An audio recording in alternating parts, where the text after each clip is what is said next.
The Natural Weapon. Chapter 1. A familiar blue and unfamiliar threat. Anya squinted through the grime-coated window of her lab, the familiar ache in her lower back protesting the awkward angle. Below, the cityscape sprawled in its usual morning bustle, honking cars, distant sirens, the rhythmic clang of construction work, a comforting symphony of human activity that had lulled her into a false sense of normalcy. She sighed, rubbing the bridge of her nose with a thumb stained blue from a rogue ink cartridge. 10 years at the Xenolinguistics Research Institute, 10 years analyzing indecipherable alien broadcasts, and all she had to show for it were a mountain of indecipherable data and a reputation for eccentricity bordering on madness. The insistent buzz of her intercom jolted her back to reality. "Dr. Sharma?" General Davies on line 1. "Urgent." A spike of adrenaline shot through her. General Davies never called unless it was a system malfunction or a particularly nonsensical alien transmission. Anya straightened, a flicker of nervous anticipation igniting in her gut. "Put him through," she said, her voice surprisingly steady. A gruff voice crackled through the speaker. "Dr. Sharma, report to the Situation Room immediately. We have a situation." The general didn't elaborate, leaving Anya to stew in a pot of her own churning anxieties. A situation. What kind of situation could possibly warrant interrupting her research on the Xylon vowel structure? She grabbed her worn leather jacket, a talisman from happier, pre-alien invasion days, and hurried out of the lab. The sterile white hallways of the Institute felt a little too sterile today, the silence oppressive. The Situation Room was a stark contrast, a cacophony of shouts, flashing lights, and holographic displays flickering with indecipherable data streams. Anya navigated the room, her brow furrowed in concentration. At the center of the room, General Davies, a man whose face seemed permanently etched with worry lines, barked orders at a team of harried-looking analysts. "Dr. Sharma," General Davies boomed, his voice cutting through the chaos. "Finally, we have multiple unidentified bogies entering Earth's atmosphere. Hostile intent confirmed."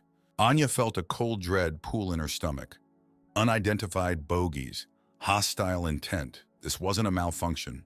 This was an invasion. Years of research on alien communication had prepared her for this moment, a chilling thought that did little to quell the rising panic. She forced herself to focus. Her gaze darted towards the holographic displays, a kaleidoscope of unfamiliar shapes and symbols. These weren't the Xylons. They were something entirely different, and the unfamiliar blue of Earth's sky suddenly felt a lot less comforting.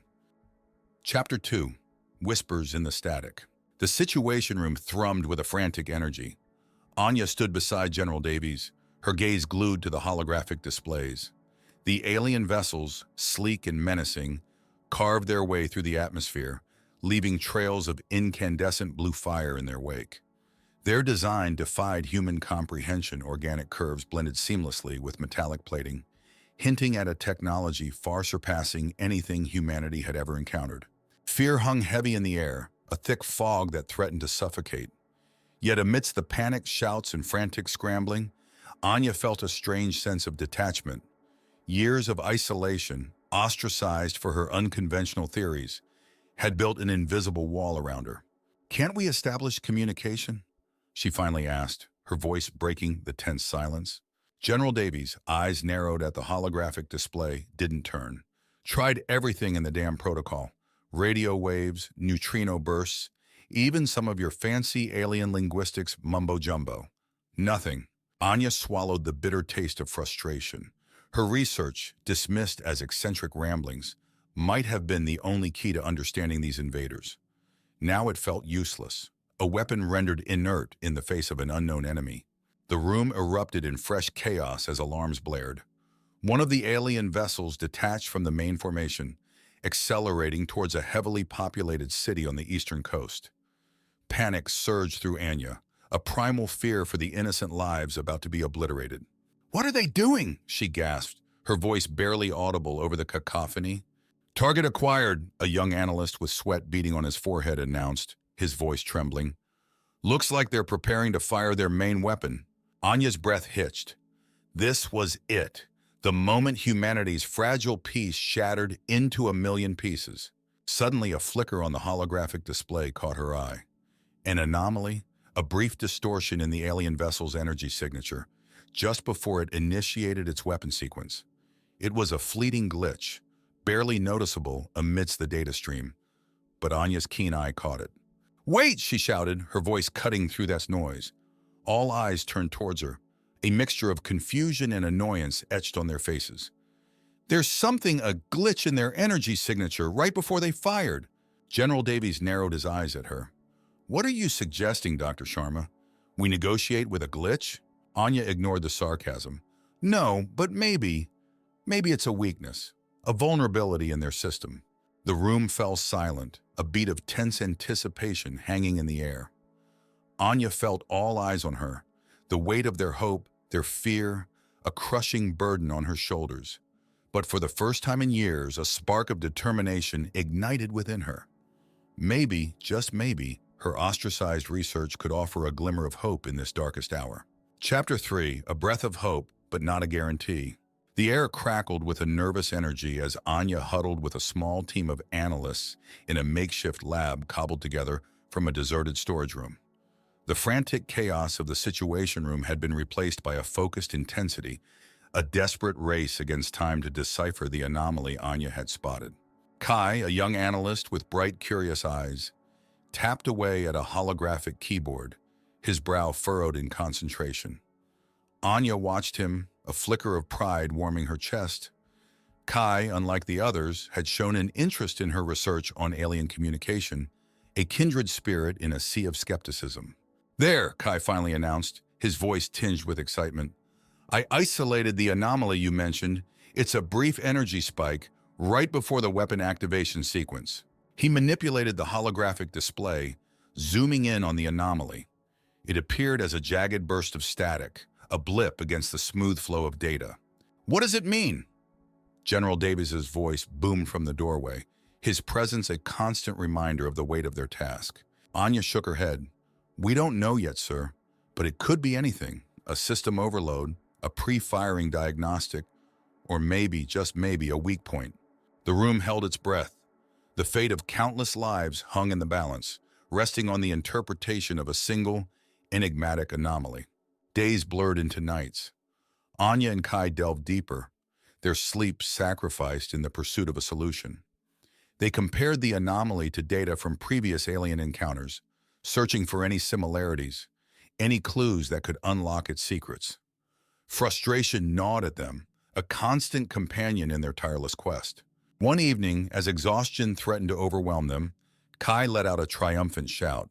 "I think I got it," he exclaimed, his voice laced with exhilaration. "The anomaly signature. It matches a specific atmospheric composition on a few remote Earth colonies." Anya's heart pounded in her chest. Could it be that simple? A weakness in the alien technology triggered by a common element in Earth's atmosphere? "Which element?" General Davies demanded, his voice tight with anticipation. Kai pulled up a holographic map of Earth, highlighting a few isolated regions. "Nitrogen. High concentration of nitrogen in the atmosphere." A stunned silence descended upon the room. Anya's mind raced. Nitrogen, one of the most abundant elements on Earth. Their very air could be the key to their defense. It felt almost too ironic, too simple a solution against such an advanced foe. But a flicker of hope, fragile yet persistent, ignited within her. Perhaps, just perhaps, humanity's greatest strength lay not in advanced weaponry or exotic technology, but in the very environment they called home. Chapter 4. A desperate gamble. Days bled into weeks as Anya and Kai, fueled by a potent mix of desperation and hope, raced against time. Their makeshift lab buzzed with activity as they toiled tirelessly, translating their newfound knowledge into a weapon. The pressure was immense. General Davies, his face etched with the lines of worry, visited them daily, his gaze a constant reminder of the lives hanging in the balance. Anya, usually uncomfortable under scrutiny, relished this newfound purpose. Her research, once dismissed as eccentric ramblings, was now their only hope. "We need something that can project concentrated nitrogen," Kai announced, his brow furrowed in concentration. "Something that can target the alien ships before they fire their weapons."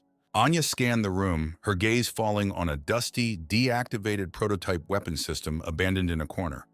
It was a relic from a bygone era, a failed attempt to create a long-range sonic weapon. Kai, she said, her voice filled with a newfound conviction. What if we repurpose that? Kai's eyes widened in understanding. It's a long shot, but it might work. We can modify the sonic emitters to focus and amplify nitrogen instead of sound waves. The task was daunting.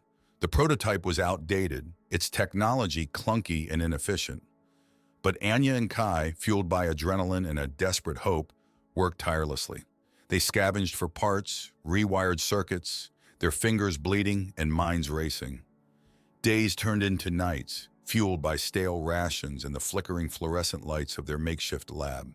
Finally, after a marathon session that stretched well into the night, they stood back, bleary-eyed but triumphant. The prototype weapon, christened the nitrogen disruptor, in a fit of exhaustion-induced creativity, stood before them, a testament to human ingenuity and desperation. General Davies arrived the next morning, his face etched with a mixture of skepticism and hope. Anya and Kai ran him through that weapon's design, their voices hoarse from fatigue, but their eyes shining with a fierce determination. The general studied them in silence, then finally nodded. All right, we'll give it a shot, but be warned, Dr. Sharma, this is our only chance. The weight of his words settled heavily on Anya's shoulders. The fate of humanity rested on a cobbled-together weapon, cobbled together from scraps and fueled by a theory once deemed outlandish. Yet, as she looked at Kai, his eyes mirroring her own resolve, a spark of confidence ignited within her. They were humanity's last hope, a testament to the power of human ingenuity and a desperate gamble against an unknown enemy. The battle for Earth was about to begin, and Anya, the ostracized xenolinguist, was about to lead the charge. Chapter 5, Breathing Easy. The air crackled with a nervous tension as Anya strapped herself into the cramped cockpit of the modified fighter jet. Outside the viewport, the alien fleet loomed large, their sleek, menacing forms casting an ominous shadow over the Earth. Anya swallowed the lump in her throat, her heart hammering a frantic rhythm against her ribs. Beside her, Kai, his face pale but resolute, adjusted the controls of the nitrogen disruptor system integrated into the jet's weaponry.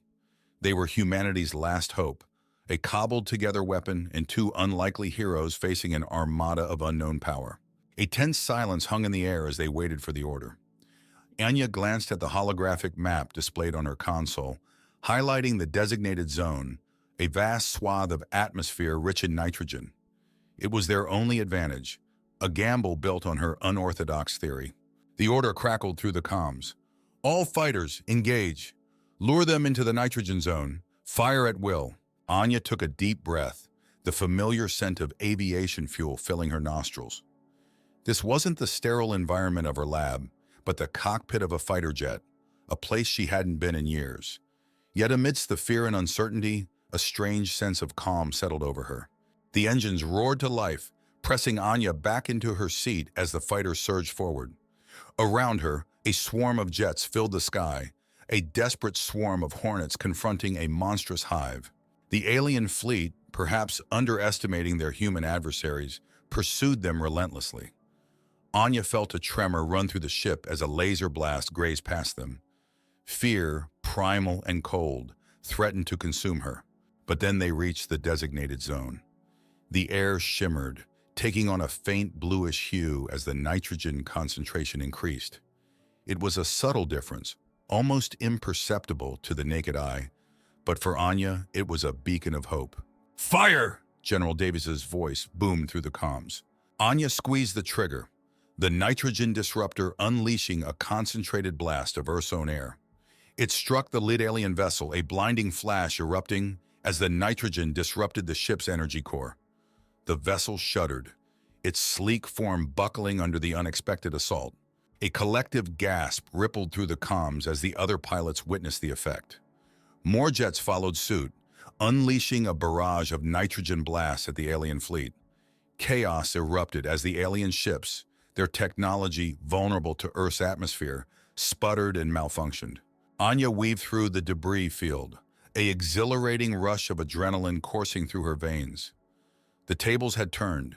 The seemingly invincible armada was now in disarray. Human fighters, fueled by a desperate hope and armed with Earth's own air, were pushing back the alien invaders.